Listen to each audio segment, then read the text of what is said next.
New Hope. So we're in this series, Christmas is Hope, and we're talking about Christmas, but we're doing it from not really like a traditional kind of like expected way. So we're looking at Christmas, but we're not even really looking at the Christmas stories. We're looking at what Christmas means. And we're looking at the why of Christmas, not necessarily the what and the timeline. Though we've done that in the past and it's super fun. This is something totally different. And so we spent the first week talking about how Christmas is hope for forgiveness. And we looked at the Old Testament and how there's this kind of red ribbon woven throughout it with prophecies all leading up to eventually finding their fulfillment in Jesus, and specifically the birth of this Savior, Jesus, and then eventually his path to the cross, and how literally Christmas is hope that we can have forgiveness because of Jesus, but it doesn't start like in the New Testament. It goes way back into the Old Testament, this plan of God throughout all of it. And then last week, we had the venerable, honorable Reverend Andrew Paul Purcelli. He came and shared, and he talked about how Christmas is hope for peace. And we even in the Old Testament, in Isaiah, we see that one of the names for Jesus is the Prince of Peace, and how we can have peace with God, peace here on earth. Today, we're talking about how Christmas is hope for relationships. And this one is gonna feel like, this sermon I think is gonna feel a little prickly, because if we're honest, relationships are very personal. And I'm gonna guess the relationships that you have, like the close relationships that you have with people, with certainly with family, with really close friends, are both, they're both the best part of your life and the worst part of your life. That the relationships you have bring you the most amount of joy, like the most amount of, I just love, and also the most amount of struggle. That the relationships you have, it's this weird double-edged sword where it's both wonderful and really, really hard. It can be at different times, maybe sometimes at the same time. And so relationships, like, is something that we all have, and we all are trying to navigate and figure out. And Christmas is about a word that is so often overlooked, and it has to do with relationships, but it is a very Christmas word. It's a very theological word that you don't think about. And the word is this: the word is reconciled. And here's how we know it's a Christmas word. It's in a Christmas carol, a hymn, a Christmas hymn. Here's what it says, and I will do you the favor of reading it, not singing it, okay? Hark the herald angels sing. First of all, saying it is not right. You're like, even as I say it, you're like singing in your head. You're like, oh, no, you totally butchered it. Yeah, I did, on purpose. Glory to the newborn King, peace on earth and mercy mild. And then this line, God and sinners, and here's the word, reconciled. Whoa, I don't even know if you knew that was in there or realized the significance of that word. And how that word reconciled, that we don't typically think of as Christmas, or even in like your common like daily language, how that is a very biblical theme. Like I think if we were to ask you, hey, come up with your top 10 words of when you think of Christmas, what comes to mind? Reconciled is not on that list. And I'm gonna guess that you don't even use that word. Like you probably can't even remember the last time you said the word reconcile, right? Unless you're in the finances, then you're like, I use it all the time. I gotta reconcile my checkbook. Yeah, outside of that, do you ever think about reconciliation in its truest sense?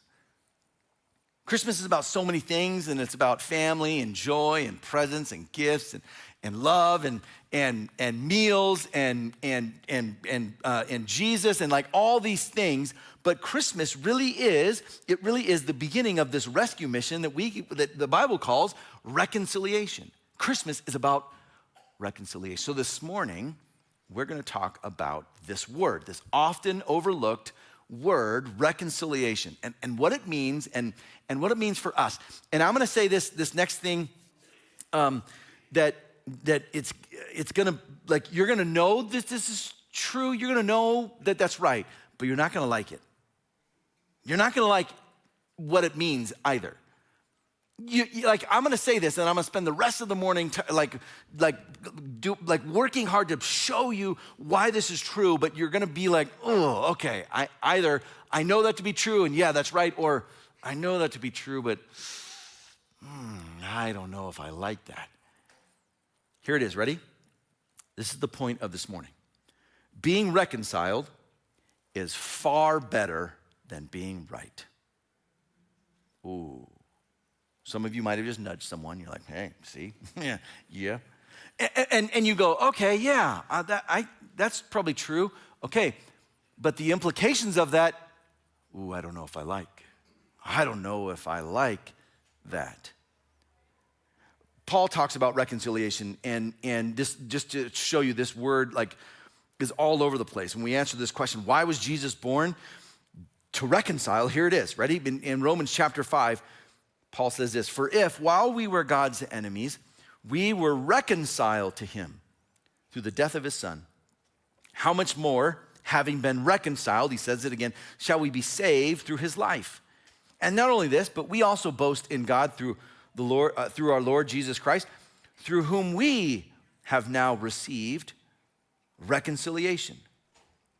Reconciliation is a really important part of the gospel that Paul literally says that this is why, like, through Jesus now we can experience reconciliation with God. Even though we were enemies, now we can be reconciled. And so whatever this word is, whatever it means, it seems to be important. It seems to be important enough that Paul's gonna use it a lot. We'll continue to look at scriptures. It shows up a lot, this word reconciled. And whatever it means is closely tied to Jesus' mission and the gospel. And by the end of this, I hope you will say, yes, I realize the importance of this, but I don't, this is the hard work of our faith. Part of faith, like, nothing about faith is easy. Like, faith is a lifelong commitment, and it comes with highs and lows and ups and downs. And there's always like points of struggle and doubt and like, okay, how do I get through this? And that's normal. But then there's stuff this is just the hard part of faith. Like, this is the hard work. And this Sunday, this morning, is that kind of, we're in that realm of our faith where this is hard stuff. And here's why it's hard. Being reconciled is far better than being right. Might be the most important thing you hear today, but and so let me just share this. I need to confess to you guys a little bit. And I tend to do this, again, when it applies, when I know I've got an issue and I want to share it, I hope I'm honest enough to do so. So I want to share with you, and I think I hope some of you can relate. Here it is, ready? I love being right. Don't you love being right? Right? Raise your hand if you love being right. And here's what's, you're like, some of you had your hand up high. You're like, yes. And listen, I'm that. I fight, I have that in me, and we're like, I'll argue the opposite side just to prove I could. Like, I don't even believe this, but I just want to be. And here's the thing, with a lot of you, it isn't just enough that you're right, because you know you're right. You all know, raise your hand, you know you're right. You know you're right. Here's what you need. Ready? You need everyone else to know you're right. Right? It isn't enough to just be like, I know I'm right and that's good enough. No. I'm right, and here's why. And here's why you need to understand and agree with me that I'm right on this thing. And this is something that is deep in us. It is deep inside of you. And I think I have some ideas and theories as to why. I think it's probably born out of at least a level of insecurity that we all have. We all have some level of insecurity. And so the way we kind of either cover that up or mask that is to be right and to let people know we're right. And so then it kind of gets rid of that level of insecurity and sort of like, I am right. I am good. I am worth like keeping around. All right.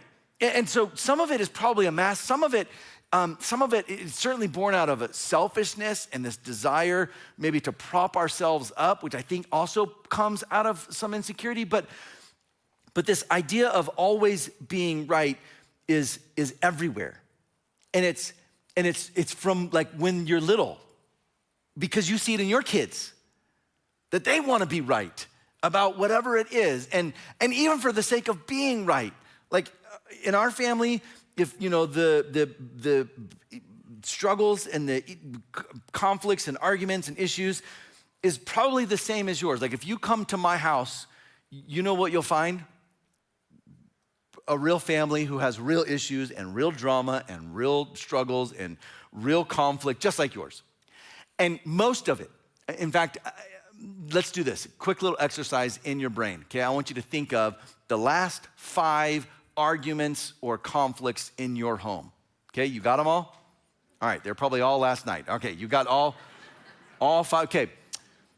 Think through your last 5 like conflicts with whoever it is in your family.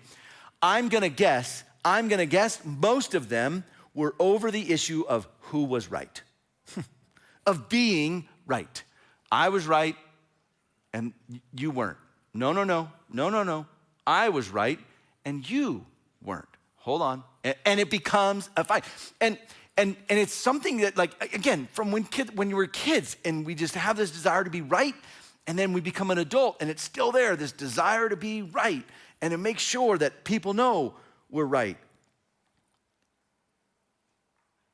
But what's far better than being right is being what the Bible calls this theological, biblical word, reconcile. That we should fight not to be right, but to be reconciled. The Greek word for this word reconcile is katallage. And it literally means reconcile, but here's the like biblical definition. The act of reestablishing friendship between 2 persons who are on bad terms. That's what we're talking about. When we say reconciliation, it can be kind of confusing or out there. What we're talking about is reestablishing a friendship between 2 people on bad terms. It's the reestablishment of an interrupted or broken relationship. In short, we can say this: it's to exchange hostility for peace. Now, you read that and you say, yeah, sign me up for that. To exchange hostility I have with someone or maybe even multiple people and exchange that for peace? Yes, I want that. Now, here's the hard part. Here's why it's hard work. This does not happen accidentally. You don't stumble into a reconciliation. Oh, I woke up today, I think, honey, are we reconciled? Oh, wow, what a great morning. No, we are not reconciled. Like, you enjoy the couch another night. Like, reconciliation takes work. And if you don't do the work, you don't experience reconciliation. So what we're talking about this morning is, all right, what does this mean and what does this look like? How do I do this? So if it's better to be reconciled than to be right, how do I do that? All right, here's the first thing we'll see. We'll look at Jesus, then we'll look at Paul. Here's the first thing. Jesus gives us hope to reconcile with those closest to us. Christmas is about hope, and specifically hope for relationships, because through Jesus, we have a hope that we can actually experience reconciliation with people who are closest to us. We know this to be true. The people who are the closest to you also provide the most conflict. And certainly the most long-lasting, like personal, like deep, cutting conflict. Because you can have conflict with strangers, and they're strangers. You're just like, we're done, all right? I'll never see you again, right? Stay out of my lane next time. I'm driving, stay over there. And then you never see them again, right? The conflict is over, whatever. But with family or like really close friends, anytime there's conflict, wow, that can sustain over years, for some over decades. This is hard work.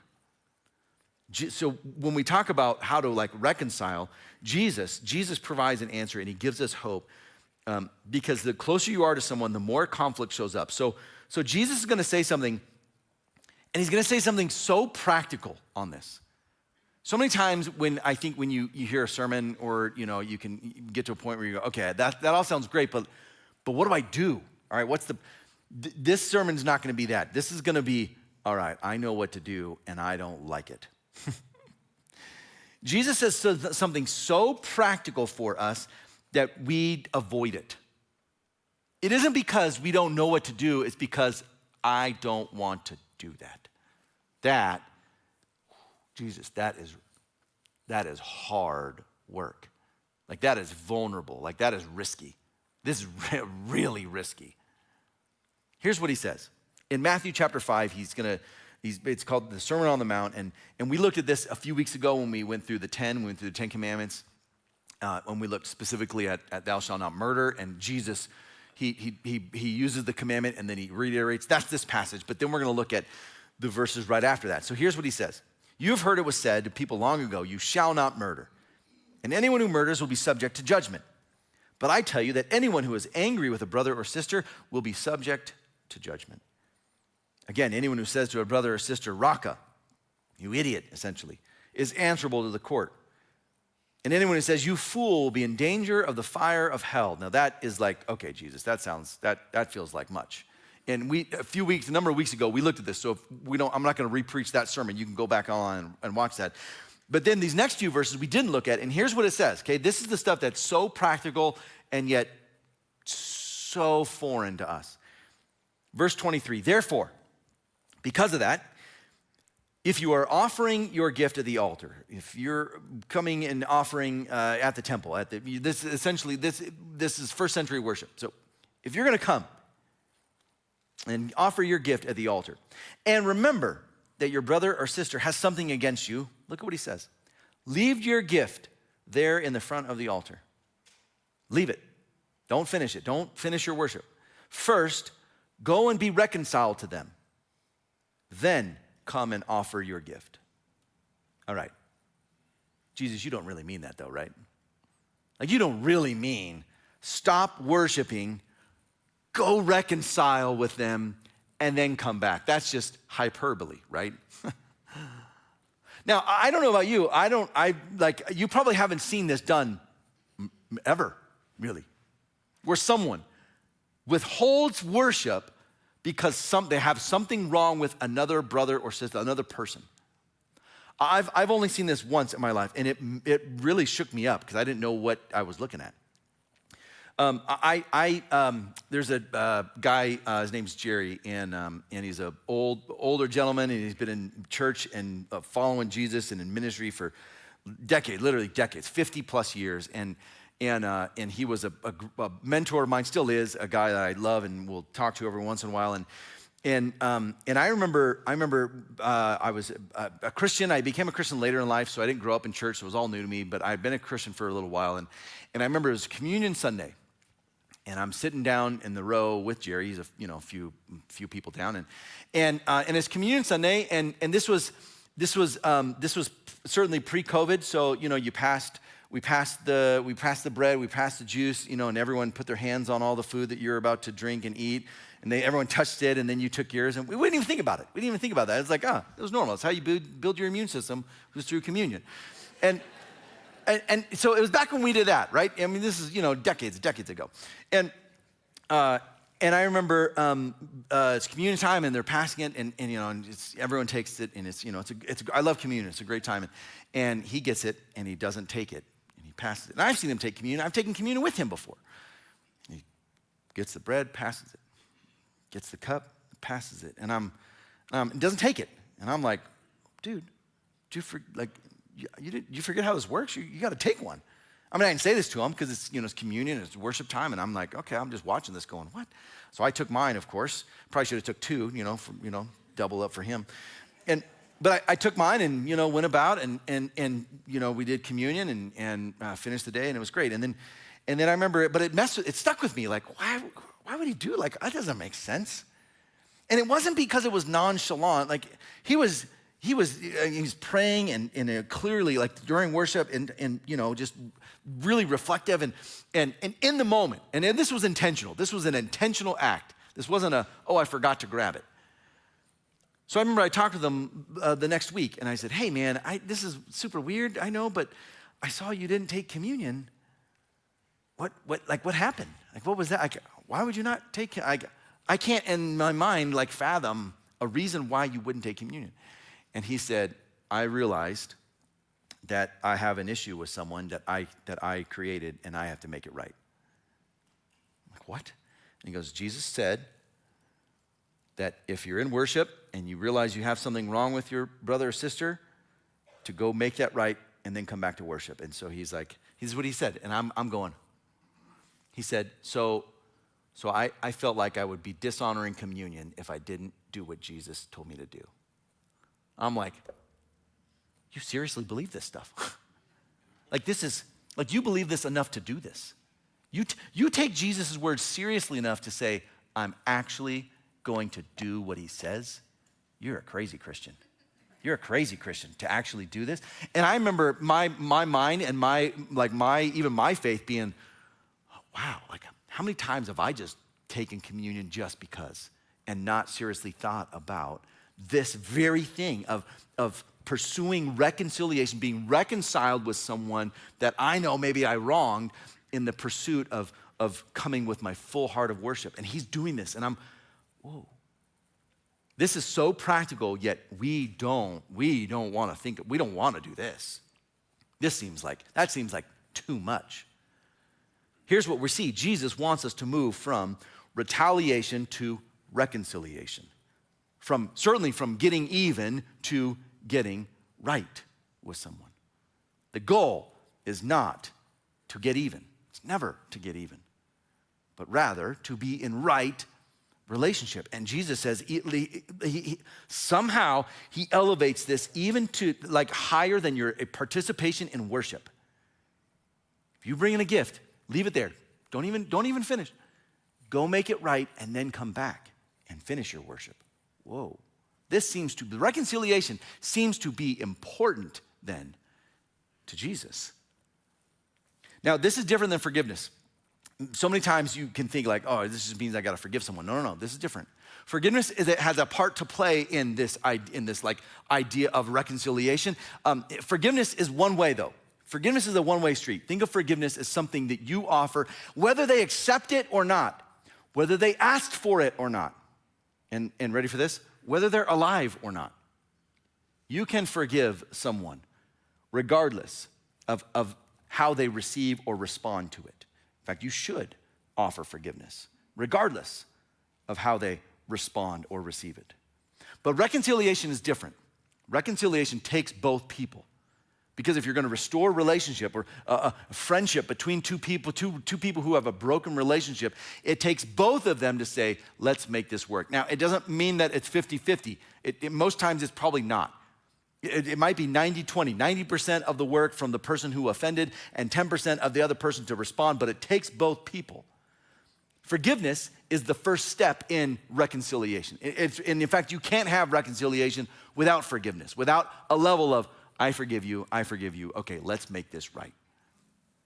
Reconciliation is so much more though than just forgiveness, because forgiveness can be offered and rejected. Forgiveness can be offered and even accepted, but still, I don't want to know you. I don't want to be around you. I don't want to have a relationship with you. And there's some instances where that makes sense, and that's just the nature of like how messy life is. And sometimes the fracture and the sin can be so great that it can't be healed. And I get that, totally. But for a lot of us, we have relationships that don't fit that category, that can be healed, but maybe we just don't because it's hard work. It's risky. It requires us to be seriously vulnerable. Reconciliation takes this one step further. For those that you once had a relationship with, maybe because they're estranged or broken, it's saying this: I need to do what I can to repair and restore it again. Whatever I can, as much as it's up to me, Paul says. As much as it's up to you, live at peace with everyone. As much as I can do to reconcile, I am required. All right, I think God's calling me to do that thing. This is not easy, and this hits home because this isn't a command that's a one time only. This is not like This is not like what some of you are gonna get for Christmas if you're a parent, especially.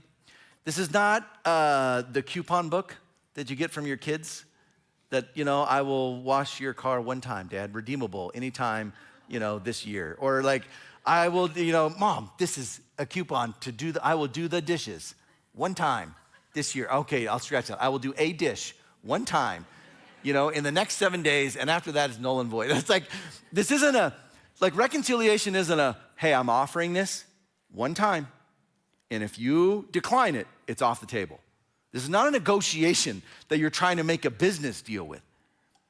This is why it's so hard. Reconciliation is to offer it, and to offer it, and to offer it, and to continue to offer it. And many of us have maybe even said, I've tried in the past. I tried, they weren't ready, the ball's in their court. All right, I get that. I get that. There's some I could say that about, but that's not what reconciliation requires or pursues. Reconciliation says, all right, I think I need to offer it again. Really? I think maybe. It's been a while. This is when Jesus has an interaction with Peter. This is the thing that they're talking about in this moment. And if you've been in church for a while, you might recognize this story, this experience that Peter has. Peter comes and asks Jesus, how many times, Lord, shall I forgive my brother who sins against me?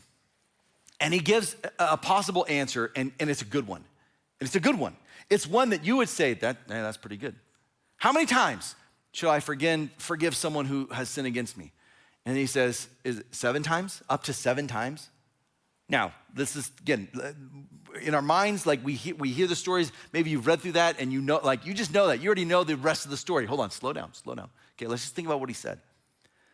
If I've forgiven someone 7 times that they've wronged me, is that enough? Okay, is there anyone in your life that you've forgiven 7 times? That's high. You're probably going, 2's a lot. I'll forgive you, but don't do it again. They do it again, all right? I'll forgive you again. You get one, all right, I can forgive you again. Okay, they do it a 3rd time. We developed a sport around this. 3 strikes, you're out, right? Hey, the 3rd time, you're out. Peter's response is, all right, what if I go to 7? What if there's someone in your life that you need to forgive up to 7 times? 7 times. By the time you get to number 7, people are like, why do you keep doing it? Like, this is weird. Why do you keep forgiving them for they keep wronging you 7 times? You've forgiven them 7 times? Yeah, that's a lot. Yeah, it's a lot. 1 is nice. 7 is crazy. Peter says this, all right, Jesus, how many times should I forgive someone? Up to 7 times? That seems like a lot. It's a good biblical number. And you know Jesus' response, right? Jesus' response is not, hey, 7, that's good, that's good. Jesus' response is, that's not even close, Peter. Here's what you should do, ready? 70 times 7. And he's not coming up with a number. Like it's hyperbole. What he's saying is, the number you're thinking of, 7, multiply that exponentially. There is no number in which you stop forgiving someone. That's what Jesus says. This is, again, hard work. Jesus, but you don't know what he did. And he's like, I think I do know what he did, actually. I think I know exactly who this person is. I made that person. I know exactly who they are. I know what they did. And forgive 70 times 7? Yeah. Hey, let me rephrase the question. I imagine Jesus is having this conversation with you. And here's how like your answer should change. What if he asked you, all right, let me just ask you a question. How many times should I forgive you? You, not them. How many times should Jesus forgive you? 7 times? You're like, oh, I need more than 7. Like 7 is before breakfast. It's already lunch. 70 times 7? That even seems like, I'm probably gonna run out of those pretty quick. How many times you want Jesus to forgive you? There's no number. I don't. Lord, I need forgiveness every time. Every time. And his response is, okay. What if his call on your life is to do the same? Not to forgive, not to overlook. It doesn't mean there's no consequences, but to say, in my heart, I will continue to forgive. Ooh. I imagine that you are are never closer to Jesus than when you are forgiving someone else. Like to experience the heart of Jesus is not when you receive forgiveness, though that is great and we need it. But when you offer forgiveness, ooh, okay, Lord, this is hard work. Yeah, and I do it a lot for a lot of people, a lot of times.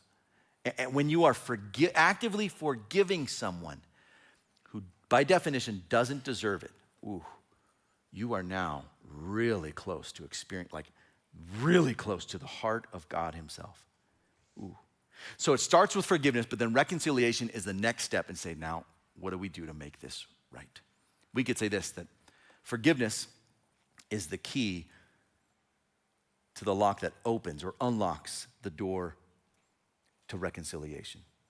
That if you want to reconcile with someone, that locked gate requires forgiveness. It starts with forgiveness. And then it leads to reconciliation. I need to seek reconciliation with those closest to me because, ready? Because reconciliation is far better than being right. Being reconciled is so much better than being right. And we love to be right. You love to be right. I love to be right. But man, I really want reconciled relationships, restored relationships. Here's the second thing. Jesus gives us hope to model and offer reconciliation to others. Now, it goes a step further. Not only do you and I have experienced relationship with God, not only do we have the opportunity to be reconciled with like close relationships with people in our life, what we're told is we now have a job. We now have a role, what Paul calls a ministry of reconciliation. We actually are called to do this with everyone. Here's what Paul writes in 2 Corinthians chapter 5. He says this, therefore, if anyone is in Christ, the new creation is come. The old is gone and the new is here. All this is from God, and here comes this language again, who reconciled us to himself through Christ and gave us, here it is, the ministry of reconciliation. He gave us the ability to go do this with people. And then he tells us the reason why, 19, that God was reconciling the world to himself in Christ, not counting people's sins against them. That God was doing this. The reason he came, the reason for Christmas is that God would reconcile people to himself, not counting their sins against them. And he says, and we have that same opportunity for this ministry of reconciliation that we then get to offer this. And he goes on, verse 20, we are therefore Christ's ambassadors, as though God were making his appeal through us. That is such a crazy statement. That God is making his appeal to other people through you. God is making his appeal of reconciliation and right relationship with other people. He wants other people who don't know him, that he wants them to know him, and he's gonna use little old you to do it. That you are somehow his ambassador, you speak on his behalf. Ooh, that's a weight, an awesome responsibility. And Paul says, we are his ambassadors as though God is making his appeal through us. That's crazy. We implore you on Christ's behalf, be reconciled to God. We often do this. We often, instead of like seeking to reconcile, like offering reconciliation with people and God or people with us, we're good at this. We're really good at this. Instead, we create a list of sins and things that they need to get right or fix. Reasons that they're wrong. Instead of reasons or ways we can be made right. And we do this all the time. You do this, and I know you do this because I do this. We call it judgment. We make judgments, snap judgments, based on what you hear about someone. You hear a juicy gossip, and right away you make decisions and ideas and assumptions about this person. Let me give you an example. Let me share some gossip that I got this last week.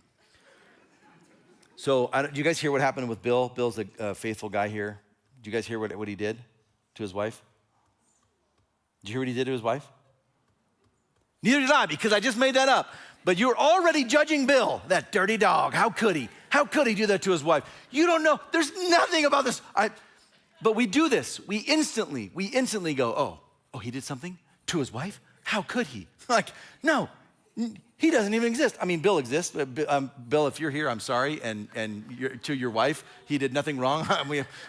at least that we know of. Bill, hopefully, come clean if you have.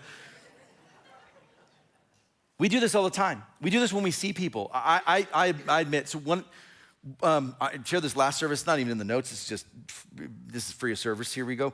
One of the things I love doing, and maybe it's weird, is I love asking people about their tattoos. If they're tatted up, I love being like, hey, what's the story with that? What's the story? Why'd you do that? Or what does that mean? And most of the time there's significance behind it. Sometimes they're like, I don't know, it looked cool, so I put it on me. I'm like, okay, well, bold decision, like rest of your life. You got a goldfish, that's pretty cool. But so often, like there's meaning behind it, and I don't know what you think about tattoos and where you stand on it. For me, I use it as an evangelism tool. It's like asking, what does that mean? And especially if there's like a cross or like praying hands or something, like, oh, what does that mean? And I use it as a way to start conversation. And I remember a while ago, I was in seminary. My wife and I were married, and we're in an apartment complex. And there's another guy who lived downstairs and a few doors over, and he worked at Biola, where I went to school. Woot? Anyone? No? Okay. But he was all tatted up. He was all tatted up, and his hair was a little different, and with different colors and stuff. And he was a sinner. He smoked. And he was a guy who loved the Lord. I mean, he was like, we would have theology conversations, and he was also the facilities guy, so he would be like cleaning up after. And he said this, and I said, man, you're like it's been great having a conversation. I've asked about tattoos and stuff. And he said, man, it's hard. It's hard looking how I look as a Christian, being in a Christian community. What? I get judged by everyone because of the tattoos I got before I met Jesus. I get judged. They're with me always. And he goes, I don't want to get rid of them because it reminds me of how much he saved me and how far I've come, and like my whole body's my life story, and so I don't want to ever get rid of that. But people take a look at me and they're like, oh man, how can you be a Christian? And he goes like, I smoke, I still struggle with that, it's my addiction. But he goes, Brandon, if you knew all the addictions I got rid of, smoking is the least of my concerns. Like I think he literally said to me once, he goes, this is like the healthiest thing I do. I'm like, wow, okay, man, that's crazy.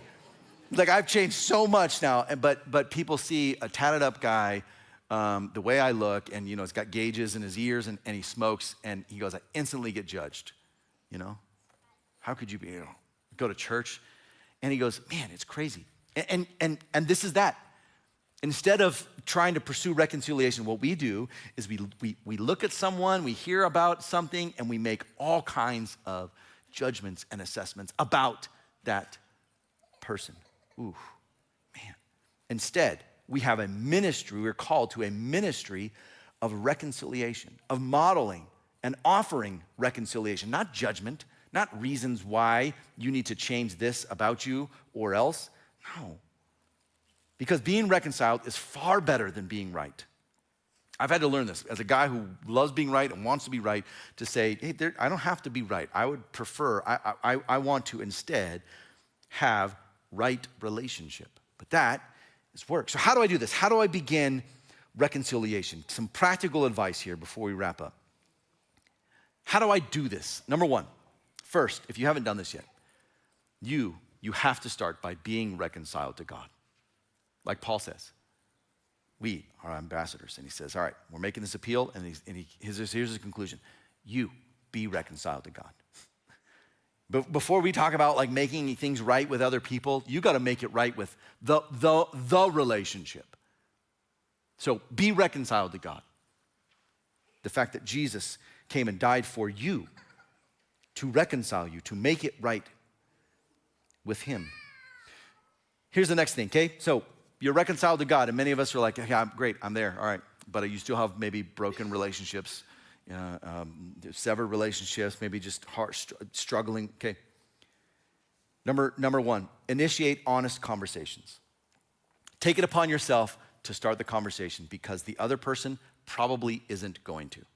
You will go your whole life waiting for them to have the conversation, and it won't come. So it might mean you initiating that really honest but difficult conversation. to acknowledge maybe areas of misunderstanding and certainly come with humility and grace. This is not a, hey, we need to make this right and you're being such a jerk and you need to do this, ball's in your court. That's not reconciliation. It needs to come with humility and grace and acknowledging like owning up to your part of the issue and letting them decide how they respond. Next, it looks like this: extending forgiveness freely. Ooh, this is hard. To extend, like there is such power in forgiveness. To extend forgiveness is really difficult, but this is the moment. This is the moment when you are most like Jesus, when you are actively forgiving someone. Not forgiving, not neglecting, not like pretending it didn't happen, not just like sweeping it under the rug. That's not what we're talking about. It's not saying that there's no consequences, but we're saying I'm not going to hold this bitterness in my heart against you. I'm going to forgive you. Now there's still fallout based on how big of a break it is, based on the size of the sin or the level of betrayal or whatever it is. There's still fallout, but all right, I'm gonna actively pursue forgiving people and forgiving those who wrong me. Ooh, that, again, is not easy work. And then here's the last piece of advice I'd give you. Find some guidance, some wise counsel. First, go to the Lord. You should be praying, God, give me wisdom. James tells us anyone lacks wisdom, especially in difficult hardships, to ask for wisdom, and God gives it, who gives it generously. To ask him who gives wisdom generously. So God, I need wisdom. But also find a trusted voice in your life. A trusted voice. Not someone, this is important, listen. Not someone who agrees with you. It's not what you're looking for. That's easy to find. Not someone who will say what you want them to say, what you want to hear. Because you and I were good at this. We can probably guess at what people are gonna tell us before we ask. So we go to the people that we want to hear, like what we want to hear. I know that they're gonna tell me to do this, so I'm gonna go get counsel from them. Now, here's what biblical, godly counsel looks like. It looks like someone telling you you're wrong. It looks like someone telling you the thing you don't want to hear. The opposite of what you want to hear. That is a trusted voice who says, I love you and I care about you, and I'm gonna tell you the hard thing that maybe no one else will. Okay, I'm ready for it. Or maybe you're not ready for it, but you need it. And if you don't have that person in your life, set up a meeting with me. I'd love to tell you what's wrong with you. No, I'm just kidding. But in all honesty, if there are issues, like I meet with people and I would love to, if you want to meet, and whether it be a relationship or something, great, we can set up a time, maybe not during Christmas, but come the new year, great, wonderful. And I can promise this, I will be completely honest. And if you've met with me before, you probably know that. Like I'm not, like what do I have to lose? I'm just gonna, I'll say what no one else in their life will say or what people are afraid to say, and whatever happens, but like this is the honest truth. And you need someone who will give you honest truth. Find some guidance as to how to go about doing this. Because being reconciled is far better than being right. So this Christmas season, we think about our relationships and we ask this question: who do I need to be reconciled with? And then the follow-up, Lord, what's my role in that? Would you do this? Would you stand with me? And we're gonna worship together here. And I'm gonna pray those two specific questions over all of us. So will you do this? Will you bow with me? So Lord, right now, as we come before you and as we approach you and your throne, will you, even as we get ready to worship, will you reveal to each and every one of us if there is a person or a relationship that we do need to pursue reconciliation with? Will you reveal it to each and every one of us? Just in the quietness of our own heart, will you bring to mind the person, the relationship that we need to actually go out of our way to pursue reconciliation? And then, Lord, will you show us our role in that? What role we play in pursuing reconciliation. We ask for that now, Lord. Will you do that with every single one of us as we get ready to worship you? Pray this in Jesus' name. Amen.